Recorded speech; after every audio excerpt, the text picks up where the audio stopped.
Assalomu alaykum Avlod Media YouTube kanali obunachilari. Bugun keling siz bilan ko'pchilik talabalar ishga hujjat topshirayotganda farqlay olmaydigan hujjatlar, ya'ni obyektivka, rezyume, CV farqlarini ko'rib chiqamiz. Undan oldin bizga obuna bo'lib, like bosishni ham unutmang, chunki keyingi videolarda obyektivka, rezyume, CV yasashni o'rganamiz. Birinchi obyektivkadan boshlaymiz. Obyektivka ma'lumotnoma deb ham yuritiladi. Bu davlat tashkilotlariga kerak bo'ladigan hujjat. Unda ishlagan joylaringiz, oila a'zolaringiz va faxriy unvonlaringiz haqida qisqacha faktlar bo'ladi. Emotsiyasiz rasmiy shaklda yoziladi. Rezyume oddiy va zamonaviy ish beruvchilarga topshiriladigan hujjat.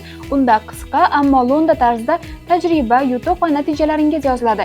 Minimalistik dizayn va samaradorlik ko'rsatilishi kerak. CV ko'proq akademik yoki xalqaro tashkilotlarda talab qilinadi.